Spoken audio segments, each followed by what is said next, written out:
Several men were in a private locker room together, just kind of talking, when all of a sudden a cell phone on a nearby bench rang. The guy reaches over, picks it up, answers it, "Hello," and on the other end, "Hello, honey." The man says, "Sugar." She says, "I'm nearby, just a couple blocks away from the club at the mall, and I saw this beautiful mink coat. How much is it?" $4,800. But it looks so good. And he said, "Well, is it going to make you happy?" She said, "Yes." "So go ahead and buy it." So she said, "That's great. I also just went to the Mercedes dealership, and I saw the new models. They've got one I really like. It's only $90,000. And the voice on the other end, the man says, "Well, then get it, but at that low price, get all the options." The woman says, "That's fantastic. One more thing, I did go by and see our realtor, and I went by and saw that property we looked at about 3 months ago, the beachfront property with the English garden. They came down the price. They're only asking $2.1 million. It's quite a steal." And the man says, "Well, okay, but just put in an offer for 1.9. And the woman says, "That's great. Honey, I love you too." The man hangs up the phone. Then he holds the phone high in the air and he says, "Does anybody know who this is?" Okay. Here's the point. When you're getting some instruction from one end, you need to make sure that it's actually the voice of truth. Otherwise, it can really mess things up for you. A couple of weeks ago, we started talking about some modern marriage myths, and these are not the benign type. These can actually do some damage. And one of the myths that we talked about is how marriage is going to be easy. If it's right, it's going to be easy. And the second myth we talked about is when you have children, it makes your marriage smoother or easier. And we kind of blew apart those myths. And if you missed last week, you might want to go back and listen to the message. But this morning, we're going to press forward on a couple of more marriage myths, and then we'll be done with this. But before we press into these marriage myths here this morning, let me just mention next week, I am looking forward to the message next week. The sermon title roughly is, "If God's so good, why is everything so bad?" And it's going to take me some time because I get a little bit raw this week. But I hope you'll come back for this, and I hope it'll be helpful to you. But today we're going to be talking about these marriage myths, and the first myth we're talking about, or myth number 3, is the grass is always greener in somebody else's yard. Plainly put, is there somebody out there better for me than this guy or this gal? It kind of reminds me of this man who went to this mental health institution, went on a tour, and the guide took him to a padded room, and this man was beating his head against the padded wall saying, "Linda, Linda, how could you? Linda, how could you?" The man asked the tour guide, "So what's going on here?" And he said, "Well, this man was engaged to a woman named Linda. She broke it off, and it broke his heart, and he spun out into outer space." They go to the next room, and another man is beating his head against the wall, and he's going, "Linda, Linda, how could you? Linda, Linda, how could you?" And the man asked the tour guide, "Well, what's this man's issue?" And the guide says, "Well, that's the guy who married Linda." There is the myth of the greener grass, okay? And the reason we think this is a myth, or believe this to be a myth, is theologically, biblically, the Bible teaches that God is involved in bringing the husband and the wife together. What God has joined together, the Scripture says, let no one separate. And that's actually Jesus. You know what that means? That means that if you're married, God gave you him. God gave you her. God created that marriage. And what God has created, you don't want to tear up because it was God who was involved. Now, typically people will think, well, God only gives his best, and he does. But people will oftentimes equate God's best with it being easy. And we blew apart that myth last week. Just because it's right, just because it's best, doesn't mean it's easy. Okay, let me give it to you like this. Most of us, if we had to choose between a chocolate candy bar and broccoli, we're choosing the chocolate, all right? With the exception of my daughter, okay? My daughter actually loves broccoli. This is kind of a side note. It's kind of interesting. Years ago, my son dropped her on her head. It's a long story, but she had an epidural hematoma. God spared her life. It was a miracle. We didn't know if she was going to survive, and if she did survive, if there would be brain damage. And so she woke up from surgery, and the doctor asked her, "What's your favorite food?" And she said, broccoli. And they determined that she was brain damaged. It wasn't, not really. It's like, what? No, that's really her favorite food. Oh, okay, great. But most of us, broccoli back here. Okay, 1 out of 100 of us would choose broccoli over the chocolate, okay? And for some of us, we're thinking, okay, I kind of get it. It maybe tastes better or smoother, but is it better for you, chocolate over broccoli? No. And some are saying, okay, I kind of get that too. I think on the day I was wed, I was given chocolate-covered broccoli. Okay? Yes, maybe, okay? Maybe you got into things and you didn't know exactly what all you were signing up for. Okay, I get that. Okay, but the point is, God did it. God gave that person to you.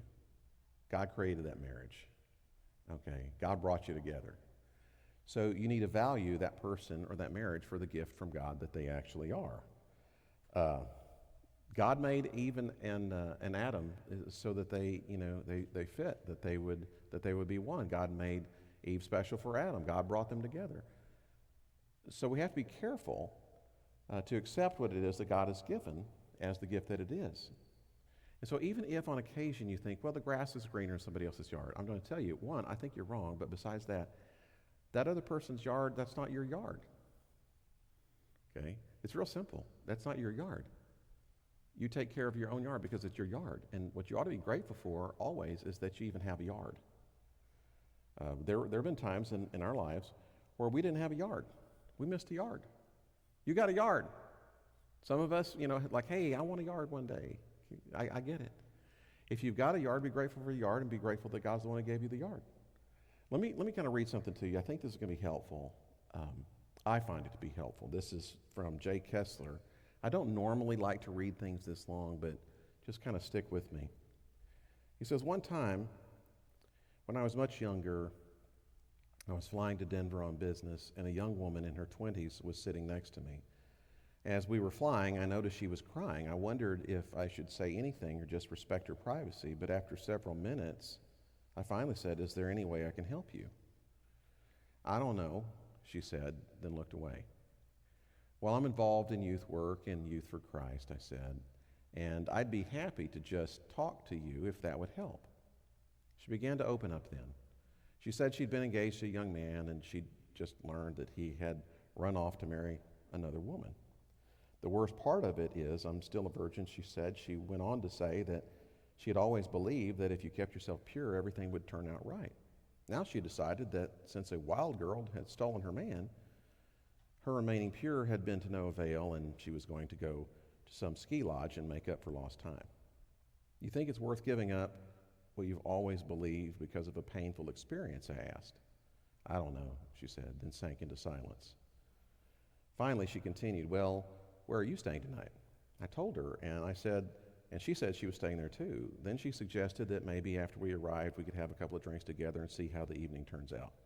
In effect, she was inviting me to help her initiate her new lifestyle. I don't want you to be confused, I said. Let me show you my pictures. I took out my wallet and showed her my family photos. Though I didn't realize it at the time, I was putting myself in context. Looking at your wife and children, really cool, is a potentially hot situation. After I showed her the photos, I went on, I sympathize with the pain you feel, and if you need someone to tell you you're pretty, let me tell you you're very pretty. If you need someone to tell you that you're sexually attractive, let me tell you that you're very attractive and desirable. But if you want me to say I'm willing to act on that desire, no, I'm not going to do it. You're vulnerable right now. You're in a difficult situation. Further, let me tell you about my yard. Further, I'm married. I'm also a Christian. And I'm not going to do it because it would mean taking advantage of you and violating my commitments in my faith. Then I explained a bit of how my faith commitment guides me. She was silent for a few minutes, but then she said, well, if I thought that by waiting for the rest of my life I could find another man who would turn down the offer I made you tonight, I'd stay a virgin till I found him. I replied, there are more guys like me out there than you may think. I hope you don't go through with your plan. When we got to Denver, I put the young woman in touch with some female YFC staff, and she stayed the night with them. They spent a few days with her and then sent her back home. So far, thank God, I've never been given that kind of offer when I was vulnerable. But I have been tempted, and it's always helped me to put both the woman and myself in context. The point is, remember your yard. Remember whose yard is whose yard, and stay out of the other person's yard. Now, there are occasions, especially when you're in these difficult seasons, dry seasons or winter seasons, when you think the grass is greener in somebody else's yard. You've got to combat this. And so let me just mention two things to do to combat the grass is always greener myth. And the first one we already kind of touched on, stay away from your neighbor's yard. And the second is water your own grass. First off, stay away from your neighbor's yard. Now, let me elaborate on this just a little bit. I don't know if these statistics are true, I'm just quoting what my good friend, Dr. Chat told me. About 85% of all extramarital affairs begin in the office. You've got commonality. You do things together. And when you do something with someone of the opposite sex, even if it seems rather innocent, you start discovering, I've got more in common with this person than just, an enjoyment of the job or the tasks at hand. So even things that can start off very platonic, friendly, innocent, can ultimately lead to something that's rather damaging. You've got to be careful to make sure that your spouse, your husband or your wife, is your best friend of the opposite sex.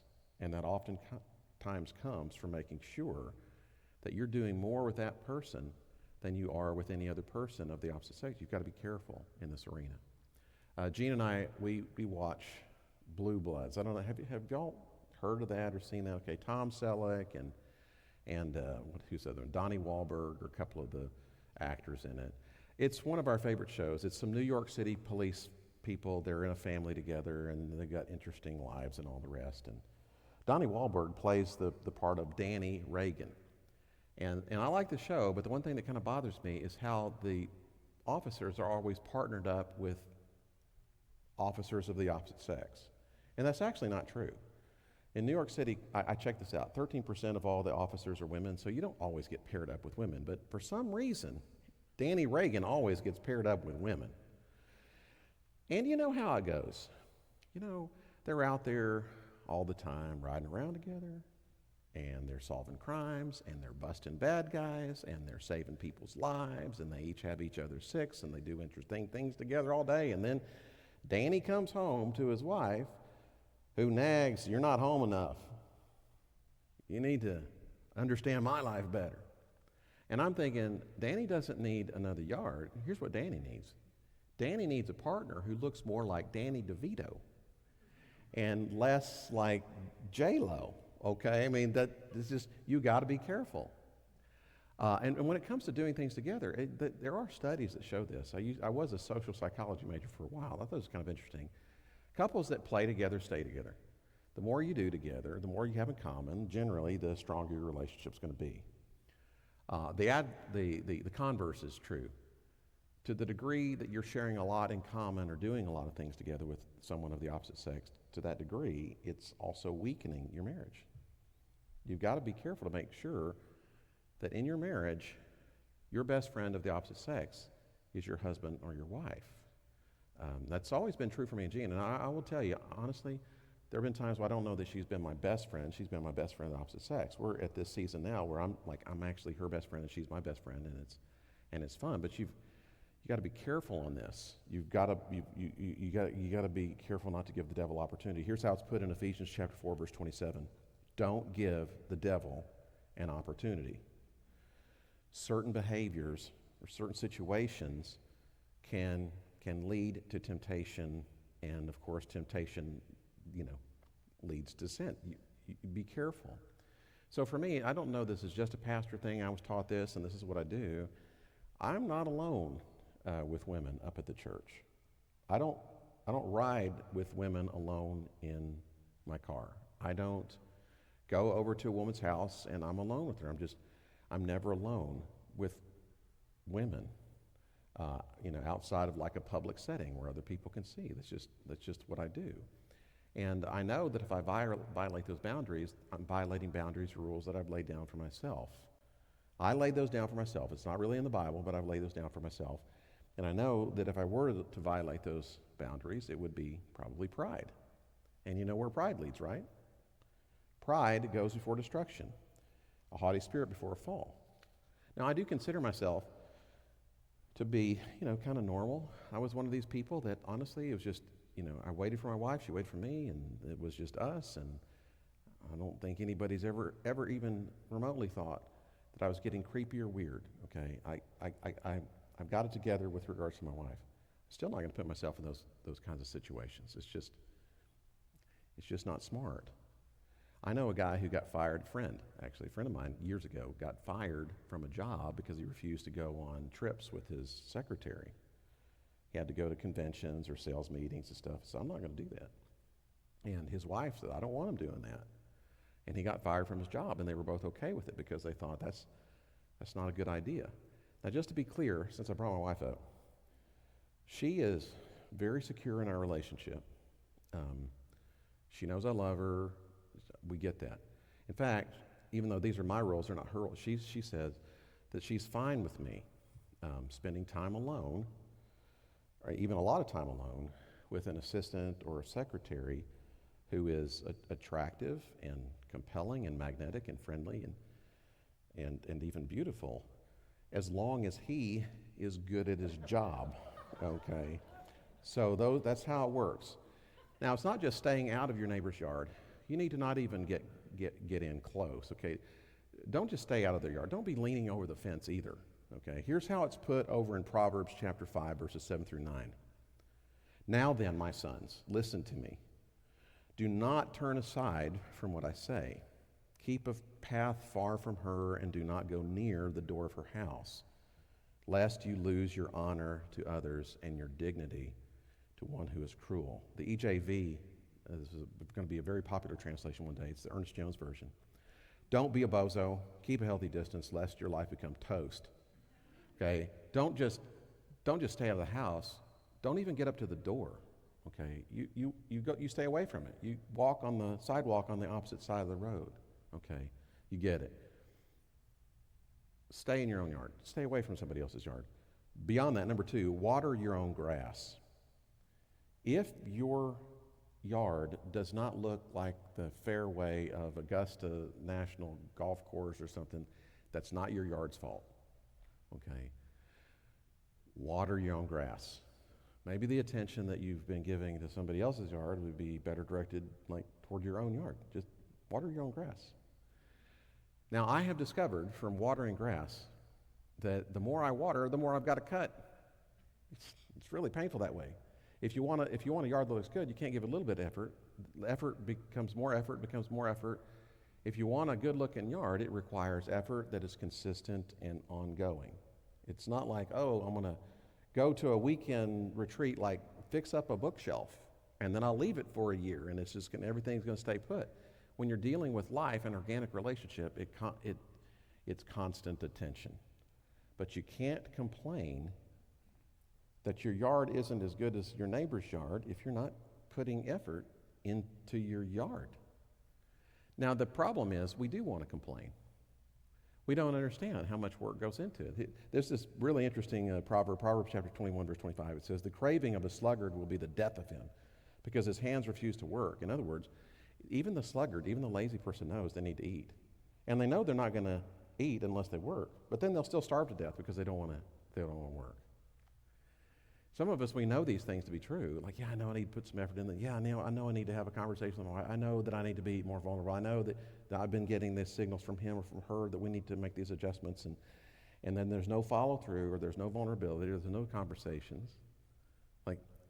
Look, you know what you need to do. The problem most of the time isn't knowing what we need to do. The problem isn't just actually doing something. We want what we want without putting forth the effort. And we've been trying to remind each other, look, that's not how it is in marriage. Okay? Water your own grass. Now, I'm afraid that at this point, some of us are starting to go, okay, I get it. I'm not at liberty to trade one spouse for another spouse. I can't trade one yard for another yard. So here's what I'm going to do. Instead of trading a spouse for another spouse, I'm going to change my spouse. Okay. No. Sorry. Every metaphor breaks down at a certain point, and if you're getting the point is, well, I can't trade spouses, I'll just change my spouse. Okay, no. That's myth number 4. That you can change your spouse. That's the myth. Now, okay, again, I just want to be honest with you, and it's really easy for me to be transparent with you when Gina's not here. There are some things that I'd like to change about Gina. And if she were up here, she'd be saying there are certain things she'd like to change about me. But Gina's not here. So one of the things about Gina that I'd like to change is every time we talk, when she has a pen or a pencil in her hand, when we start talking, she just starts twirling it. She can't help it. She started this habit in middle school, probably actually elementary school, she tells me. She started twirling that pen. And so if she has a pen or a pencil in her hand, it's just real distracting. I start talking to her, and I'm thinking, look, you started twirling a pen in, elementary school, 4th, 5th grade, about the same time I learned how to juggle. But when I start talking to you, I don't go over to the fruit bowl and pick up the apples and start juggling. This is really distracting. And so I'll call her on it. We kind of have like a little spat. So that's one of the things I wish would change. It hasn't changed yet.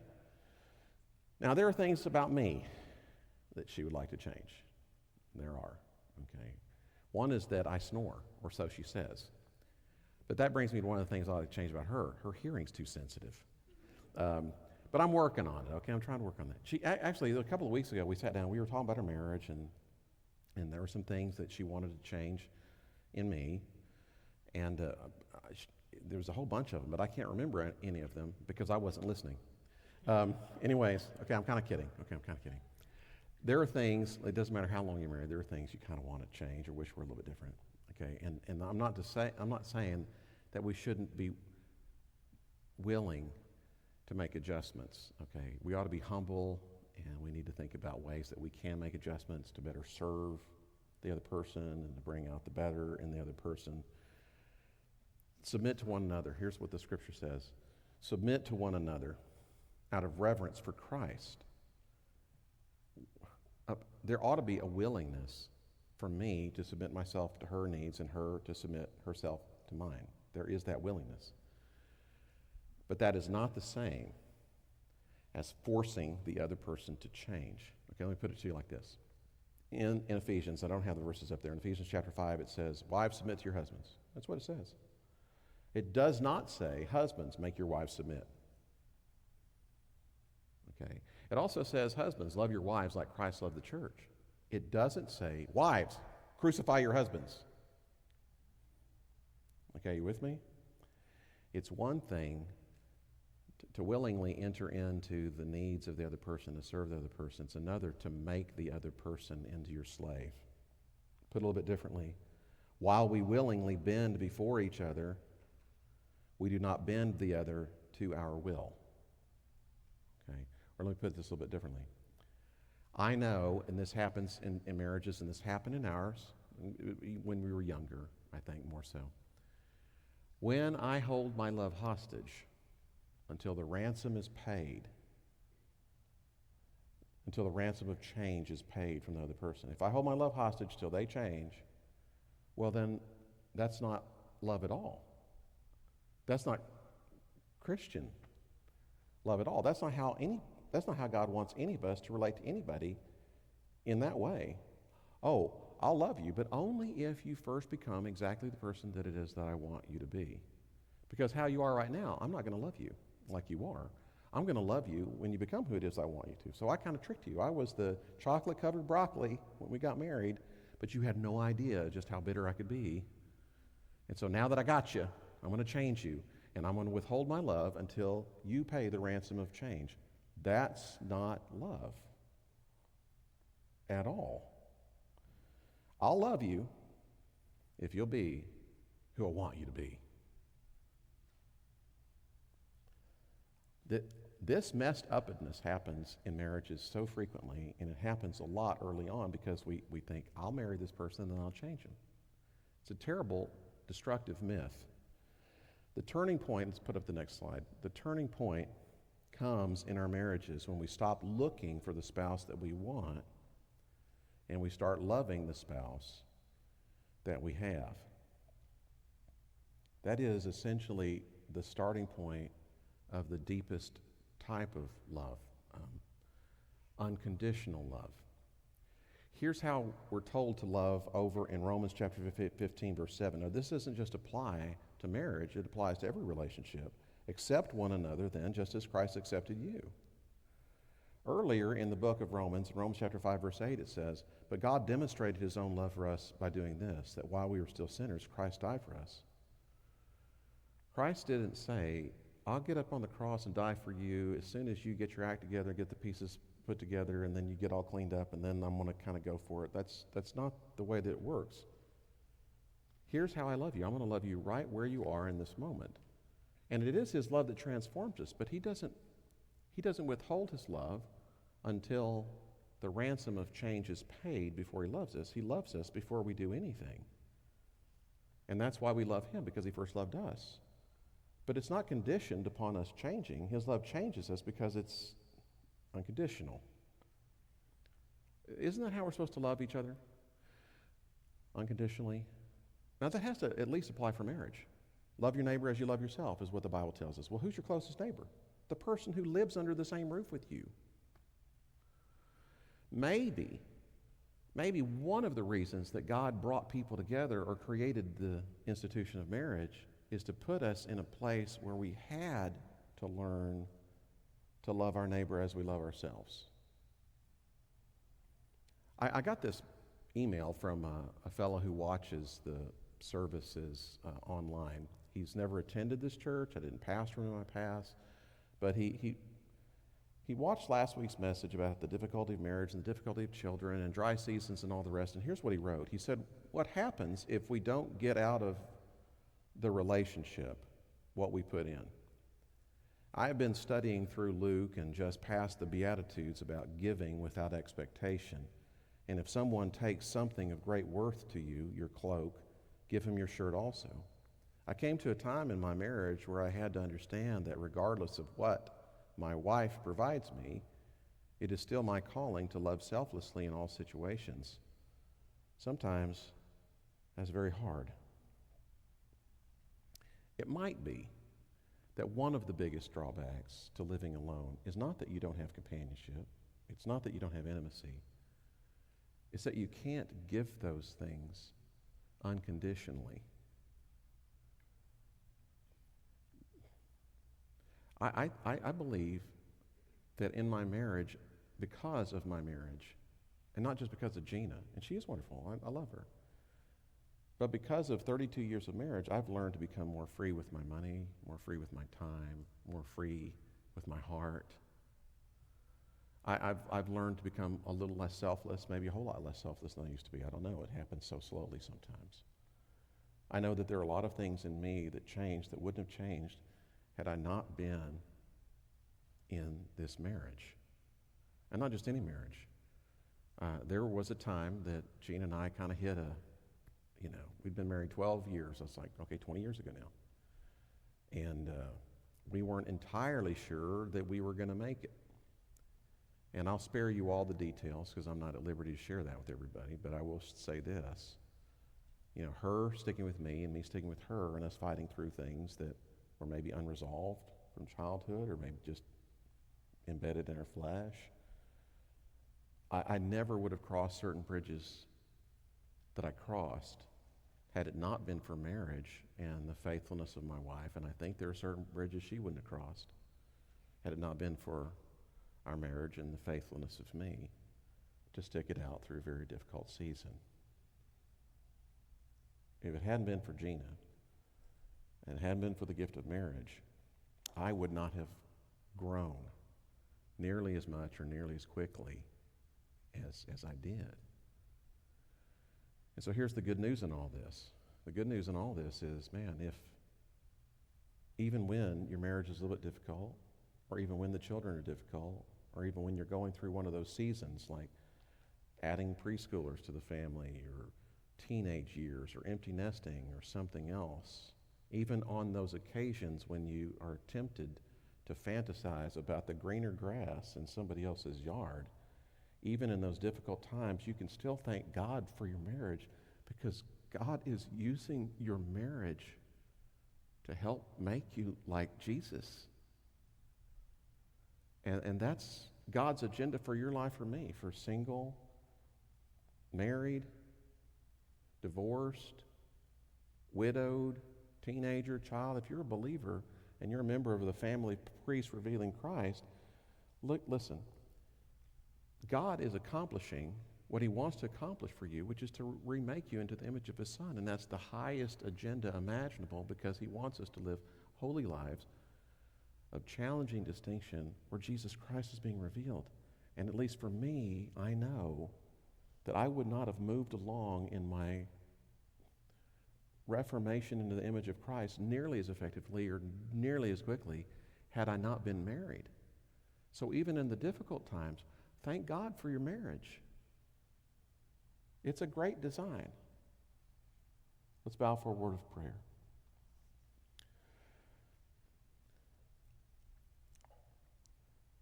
God, help us to be wise in our thinking about marriage. We pray that these myths would go by the wayside, that we would see it for what it is.